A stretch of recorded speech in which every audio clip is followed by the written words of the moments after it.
Maayong adlaw mga totoag mga inday, panibagong pag-asa, panibagong pagsasama. O bali maaga pa pala akong ginising ni Papa dito to mga inday ho. Kay man maghahatid kami kuno ng mga manok sa may bukid. Dahil ipinadala dito sa bahay ng kapatid ko yung mga manok na inaalagaan niya doon sa may La Carlota. Doon kasi siya nagtatrabaho sa may URC La Carlota Distillery dyan sa may barangay Nagasi dyan. Bali yung mga manok na ito, gali totoo mga inday, ito yung ginaalagaan ng kapatid ko doon sa may boarding house nila. Sabi niya, kalibang-libangan lang naman daw niya ini. Ara mo gid kay sa kadugayon ng kanyang pagsasagod kay dumami man ang mga manok. Ti ngayon nag-aampo na siya sa mga amoy nito pati yung mga iti tapos yung mga tao na dumadaan sa may harapan ng boarding house nila nagdudura-dura na kay kuno mabaho. Dagdagan pagid nga daan ng amoy ng katawan ng mga manok na ito na daw parang putik doon sa may kuko mo. Na kung mag-nail cutter ka bala, kung maglinis ka ng kuko mo, makikita mo dyan mga dumi-dumi dyan sa loob ng kuko mo, na amuyin mo bala. Hindi daw parang ganyan ang amoy ng mga manok na ito. Ganyan talaga yung magiging kondisyon ng mga manok kapag nakakulong lang sila itong mga inday tapos masikip yung kulungan nila.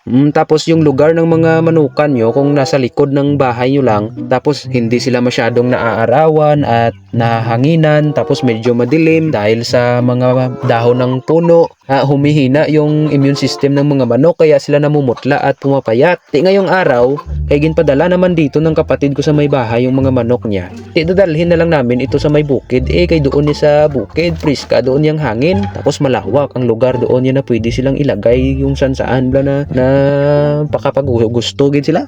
Tapos bahala man kung gaano kalakas yung magiging amoy nila doon sa bukid wala namang tao doon at wala nang magrereklamo doon.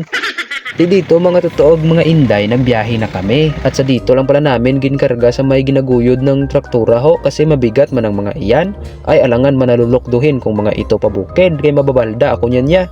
Namatay daan ang mga manughilot dito sa amin.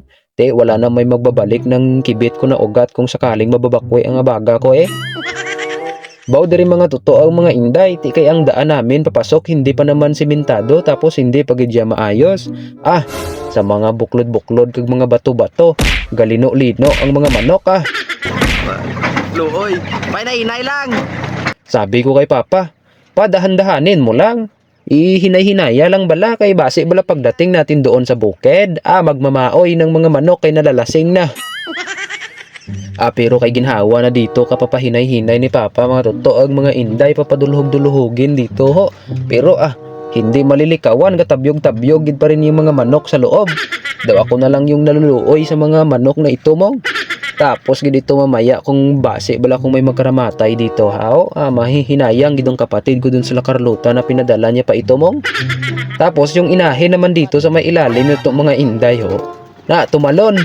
Mabuti na lang kay may tali sa paa niya tapos marunong naman pala siyang bumalik. Samantalang ikaw, hindi na binalikan.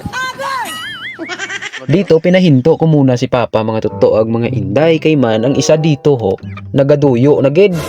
Ikaw man mabalintong-balintong sa loob ng kurong kag maiipit ng mga kasama mo, hindi ka magduduyo.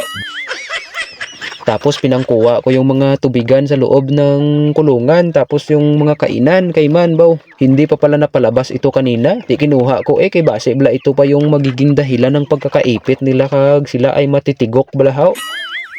Diretso pahulom sa kalaha Dayo nagpatuloy na naman kami dito sa paglalarga namin dito mga totoo ang mga inday. Tapos kami naman yan ni Mama dito naglalakad-lakad lang kay daw parang nabubunog ang buli namin sa undag doon kung magsasakay kami sa may traktura. Malayo pa kasi yung bukid namin mga totoo ang mga inday. Kailangan pa naming lakarin galing sa highway ng halos 1 kilometro at kung may mga dala naman kaming mga mabibigat amo naman yung ginagawa namin hinahakot namin gamit yung traktura o di kaya yung kalabaw. Baw talagang napakaganda naman ng tanawin dito kapag umaga itong mga inday By the way, umulan pala dito kahapon kaya nalilipay ako kay nadidiligan yung mga damo dito kay man wala nagidya kakainin yung mga haniban sugar plum piyam ko. Pasensyahan nyo na pala kung ganito yung pananalita ko kung alam nyo lang baw. Ginagandahan ko na bala yung mga pagtatagalog ko para hindi ninyo mahahalata na Ilonggo ako. Pagkarating nga namin diri sa may bukid mga tuto kag mga inday, ti isasalin na namin ang mga manok sa may temporaryong kulungan nila. Oo, na ito yung temporaryong kulungan nila na ginawa namin ni mama kahapon.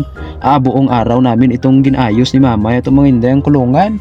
Yung plano kasi ng mga kapatid ko dito ay magpapatayo sila ng manukan dito sa may bukid. At ditong area na ito ho, na dito yung balak niyang patatayuan ng housing. Tapos ihahabilin lang nila yun sa kanila ni mama at ni papa para na meron din sila balang mapagkukunan ka na pang negosyo ha. Tapos meron silang kita na kahit papaano ay makakatulong sa mga pangangailangan. Tapos nagbabalak din sila dito to mga inday na magpa-project sila dito ng mga broilers. Kaso naman ay walang kuryente dito sa may bukid. Tapos sobrang lamig pag dito sa may bukid kung gabi ato mga inday. Base bala kung magkaramatay ang mga broilers kung gabi sa lamig blahaw. Amo na gani nga kung taga bukid ka, kung sa bukid ka nakatira, dadami gid ang anak mo. Sa sobrang lamig pa naman dito sa may bukid kung gabi, permi lang kamo kupkupanay sang asawa mo dahil mahirap yung mag-alaga ng broilers dito sa may bukid to mga inday, kaya itong mga manok na lang na pwedeng ma-free range or pwede lang na makagala-gala dito sa may paligid yung inaalagaan namin. Ito na lang yung aming padadamihin dito sa may bukid to mga inday kasi madali lang sila ito yung alagaan. Bali yung dala pala namin dito ng mga manok totoo mga inday ay meron ditong nakaimpon na mga Rhode Island Red, tapos yung iba naman dito ay mga Bluebies. Alam mo yung manok na Bluebies? Blue Bisaya bla? Meron din naman kaming mga native chicken dito to mga inday na nakalayaw-layaw lang sa paligid. At yung mga bagong dala naman namin dito to mga inday ay ikukulong lang muna namin nang sa ganun bala ay maa-adapt muna nila yung klima. Tapos minsan lang namin sila pa lalabas-labasin, mga ilang oras lang. Tapos ibabalik na naman sa loob ng kulungan para unti-unti lang bala nilang makasanayan yung paligid. Kay man kung diretsyo naming ipapakawalan dito sa may bukid, may tendency kasi na ma-environmental shock yung mga manok natin. Kaya na i-stress yung manok natin kaya at nanghihina. Tapos madali silang makapitan ng mga sakit. Lalo na nga daan yung iba dito sa kanila ito mga inday ay parang namumutla na. Tapos sobrang payat. Mas malaki pa yung nagagastos mo sa feeds kaysa sa magiging presyo nila kung ibibenta mo sila. Ay talagang lugi pagid kaya. Dito ay kitang-kita ko talaga na parang nasumisigla yung pakiramdam nila nung nakaapak sila ng lupa to mga inday. Sabi siguro ng manok sa sarili nila, ay ganito pala yung feeling na makaapak ka ng lupa. Tingnan nyo balang isa dito to mga inday ay natulog dayon. Galain siguro pamatsyag niya Gaikot-ikot pa siguro yung paningin nito. Tapos ako naman niya dito na nasa loob ng kulungan to mga inday ay nagtatakip na ng ilong dito Kay man, yung mga amoy nila ay parang hindi ko na makakaya. Kay naluluod ako at parang masusukagid ako Dito naman yung mga sisiw naman dito itong mga inday ay ginawa namin ni mama ng extension dito na magiging lagayan nila dito sa may gilid at dito sila namin isisilid. Kay tinutuka kasi sila ng mga malalaki na mga sipunon na yan na amoy putik sa kuko. Yung isa dirito to mga inday tingnan nyo bala yung kanina bala na pinalabas ko. Nang luya na gid siya. Ikaw man be malunggo-lunggo sa sulod sang kurong kung hindi ka mang luya.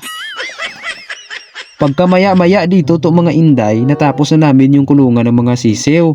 Dito ay nilagyan lang muna namin ng trapal na siyang harang sa hangin at talsik ng ulan kung sakaling uulan dito. Tapos trapal din muna yung bubong na nilagay namin. Temporary lang naman yan Tapos kung matutulog naman sila paggabi, dito naman sila mag-aakyat sa may kulungan kanina na dala namin Inalis lang namin yung isang dingding niya para dyan sila magpapahuway karon sa gabi.